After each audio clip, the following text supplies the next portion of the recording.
Animal Lasallians, you're tuned into Rheims on Air. where we spill the tea, share the takes, and keep it 100% Lasallian.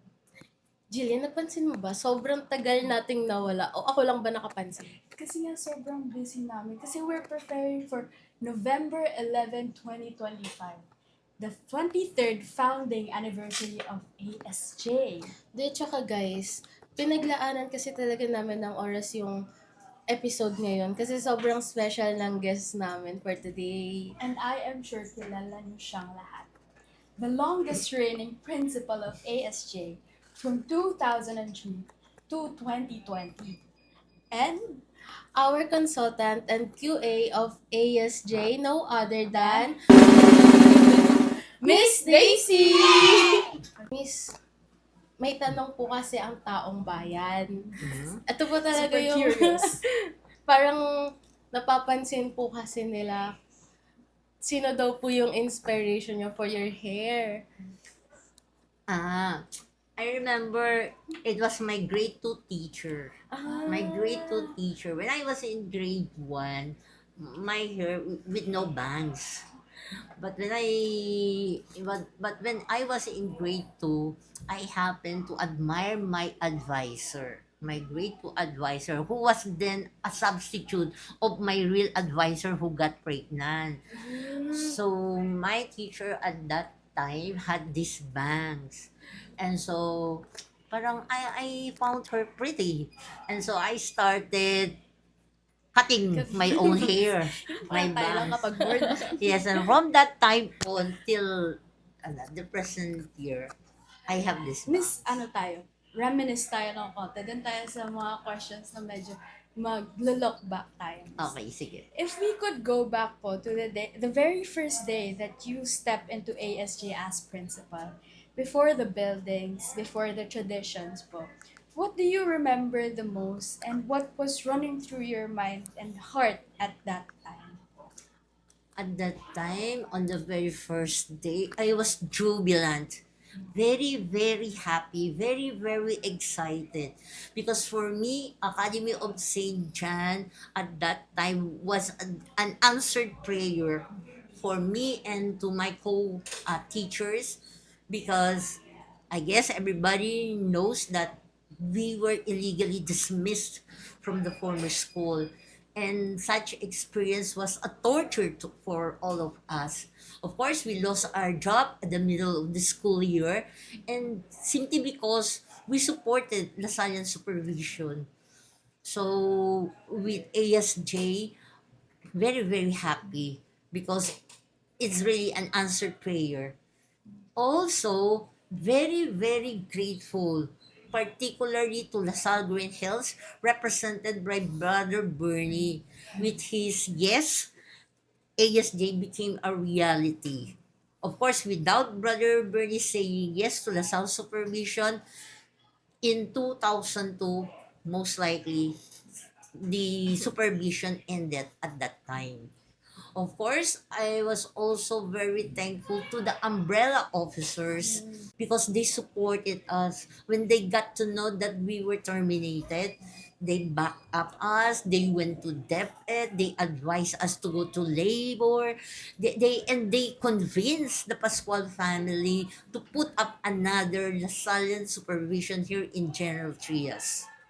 Of course, I am also very thankful to the Pascual family, particularly Mrs. Josefina Pascual, because I never expected that I was her choice. I never thought that the principal should would be given to me. I never expected for that. So I'm thankful to the Pascual family, and of course to the support of my co-teachers who supported the LaSalle supervision. It was a lot easier for me to be the principal because around more than 20 of the faculty and staff came from the former school. So grateful and very, very happy. Iba din po kasi kapag alam mong pinaghirapan mo yun. Yes, yes. Miss, balik naman po tayo dun sa first foundation day of ASG po. Nung first time niyo pong makita na tinaas na po yung banner ng ASJ, ano po yung na-feel niyo po nung time na yun? Like, dumating na po yung time na yung ASJ po nabuhay po nung time na yun. Of course, very happy, very proud. And I thought to myself, it's about time for the entire community in General Trias to see the long line of the students parading. So it's an evident, it was an evidence that many of the parents and many of the students supported the self-supervision that they transferred in ASJ. So with on our first year, I remember the first 8 years, we celebrated the parade and the foundation day on the exact date, November 11. So we had our Thanksgiving Mass at the parish, 4 to 5, and then at 5 o'clock, before starting the parade, so Mrs. Pascual was with us there at the center of the city park, releasing ASJ with the balloons and with all the paputok. So that's how we started the parade before. Yeah, so very very happy. Kaya and remember, di ba, our parade against the flow of the traffic. Because we wanted to parade all our students to see the entire community na here are our students supporting Lasal, and many of other parents, they enrolled their children kasi big evidence yung strong proof na ang daming estudyante ng ASJ. This last year po, June 2024, we celebrated a major milestone po, graduating from Lasallian School Supervision and now becoming a partner school of LaSalle Green Hills and De La Salle Santiago Zobel. How did that moment feel po? Was it pride, relief, or a mix of both? The graduation from Lasso, Yes. is very happy because it was officially told to us that ASJ garnered the highest rating ever in the history of LaSalle assessment, of Lasso assessment. And I remember when we presented our rating to the Board of Trustees during the meeting, Brother Dodo stood up, he went near the monitor and told us, "Oh, you got a high rating with these assessors who are very, very strict." But then, of course, the rest of the people there, Miss Eva and Mr. Joel, they thought, Miss Daisy nga po, that's a low rating because there's an area wherein we got a rating of 3.66. But Brother Dodo told us, "No, Daisy, that's high. Look at your score. That's a high rating." So very, very happy, but at the same time, very much worried. Why? Because as a LASO supervisor school, it is stipulated in the Memorandum of Understanding that all LASO supervisor schools, once after the graduation, these supervisor schools will have its own identity, and then the appendage will be removed from the name of the school, and there won't be new supervisor. And so I was very worried what would be the future of the school. But then the brothers, they did not leave us, they remain the four trustees, they remain in our BOT. And then although there was no longer supervisor because it's against the policy of LASO, Mr. Ramel remained as the external consultant. All right, so here Mr. Ramel is guiding us towards the PASCO accreditation. So very, very happy because aside from LaSalle Green Hills, another LaSalle school is helping us, and that is De La Salle Santiago Sobel. So Green Hills was a big help for us even before the LASO supervision because we observed classes.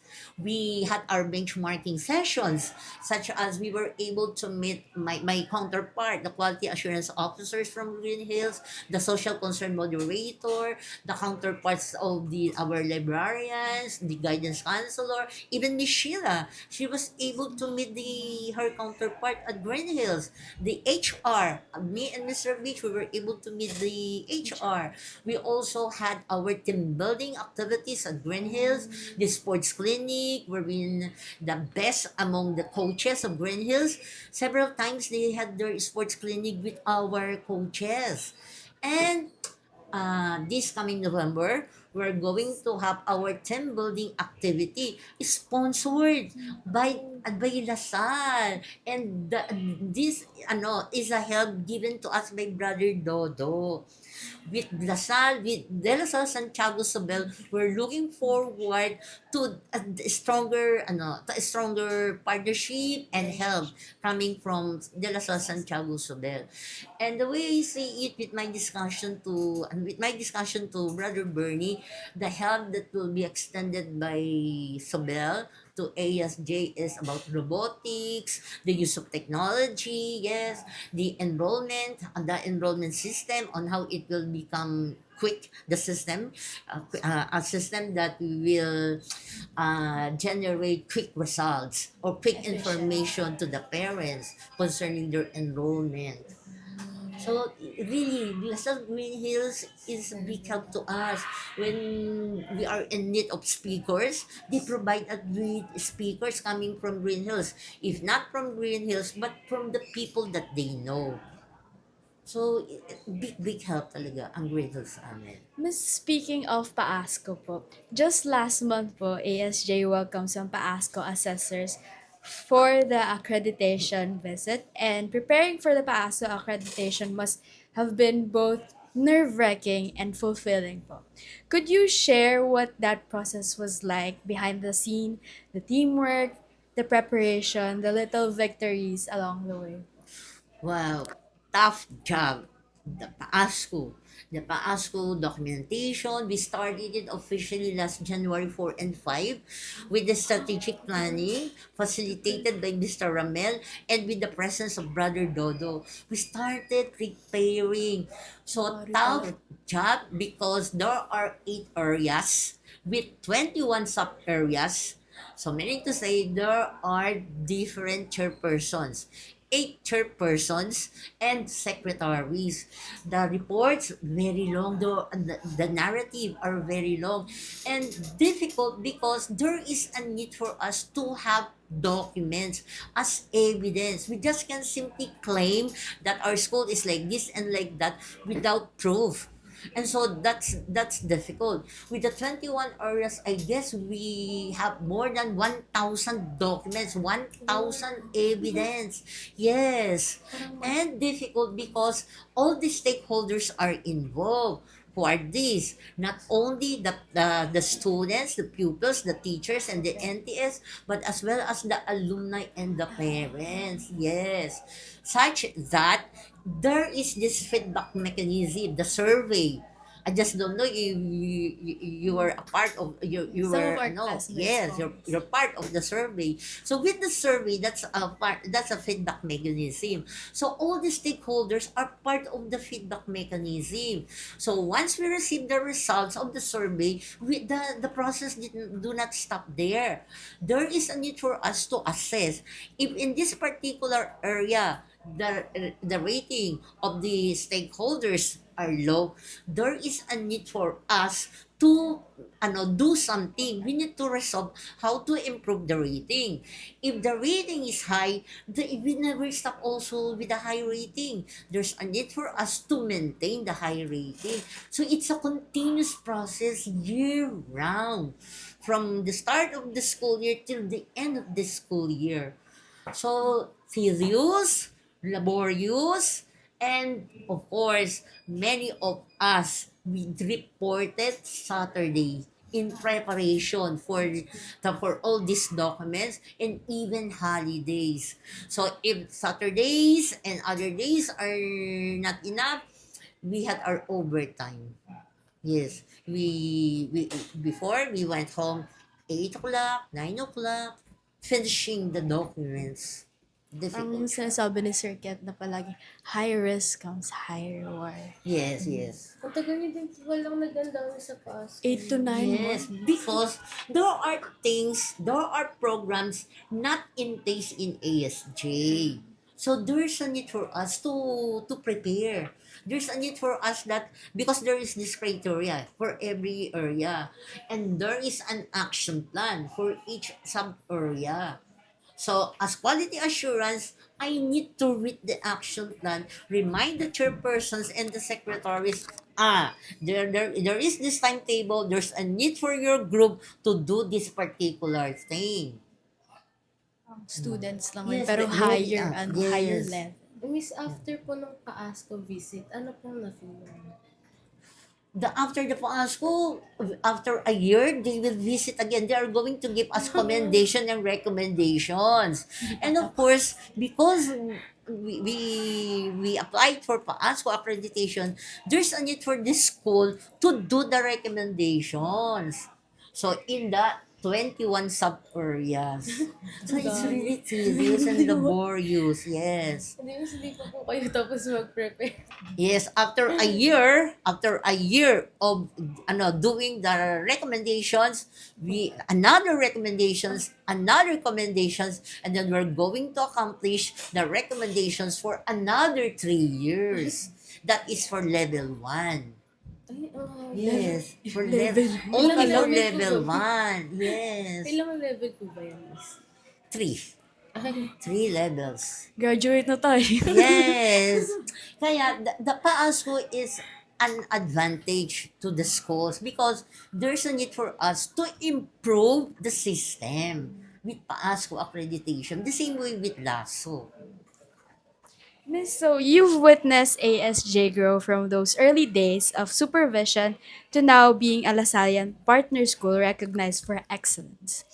When you look at today's Lasallians po, how do they differ from those of the early 2000s?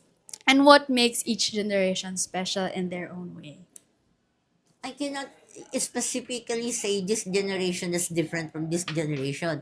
But what I know very well is that our early enrollees, especially the grade school, they love the school so much. Why? Because they experience the kaguluhan from the former school. And when we transfer here, I guess if I'm not mistaken, for 5 consecutive years, all the parents, I narrated the detailed history, the historical background of ASJ. And these children, all the advisors, they also narrated what happened to us.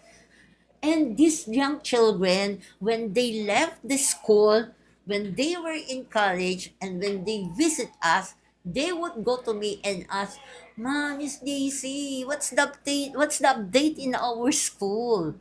And even up to you feel the love for this school, the concern for this school. And up to this time, they do the same thing.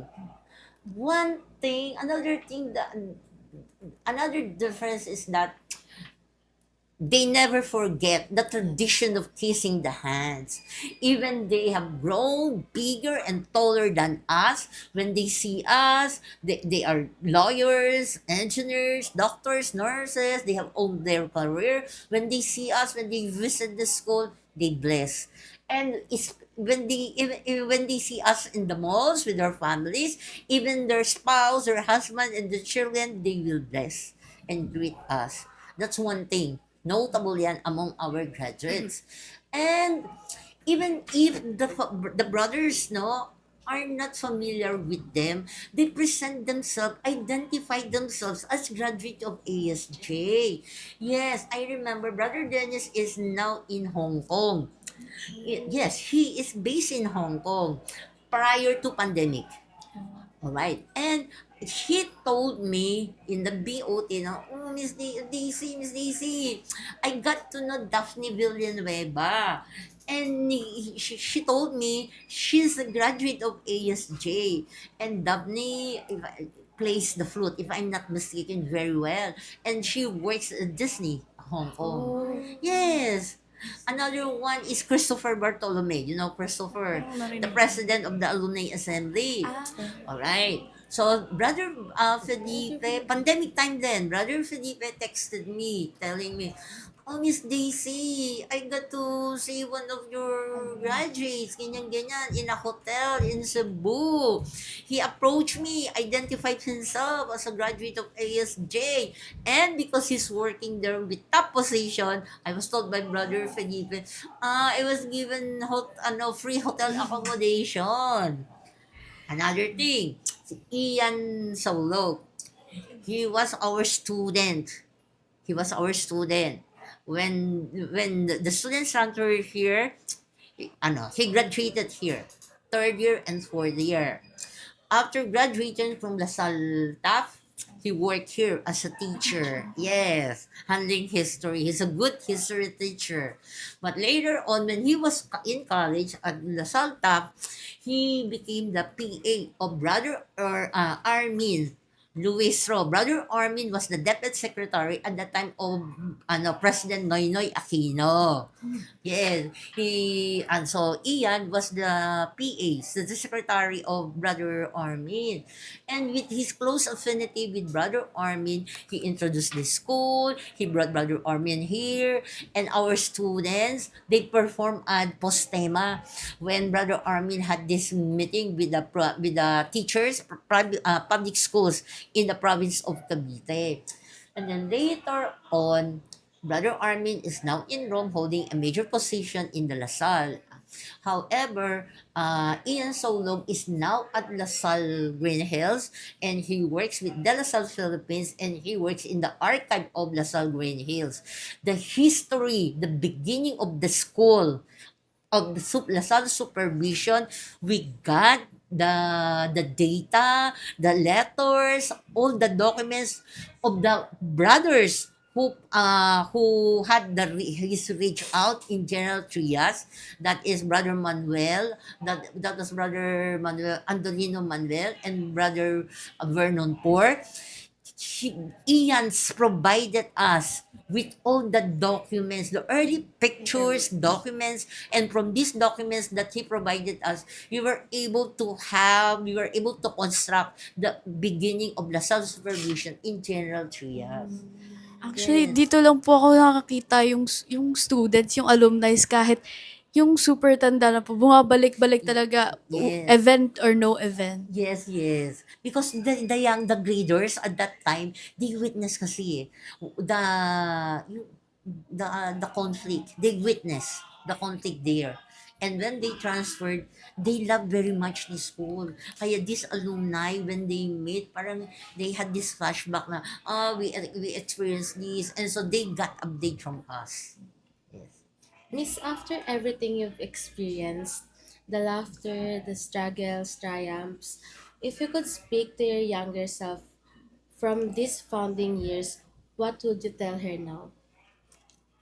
I would tell to my young self, Daisy, you have made it.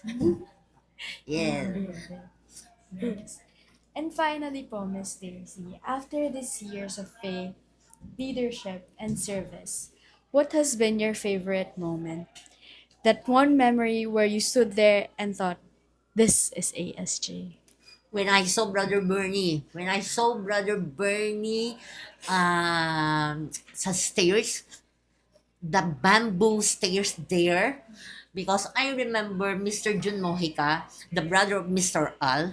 He was then the finance head. Before ASD was put up, he told me, Ma'am, there's a need for you to convince the Pascual family to have a groundbreaking. It's like, why? Because without the groundbreaking, there's no assurance that a school would be put up. So there's a need for you to have the groundbreaking. So the groundbreaking ceremony, I was successful in having the groundbreaking ceremony January 30 of 2003.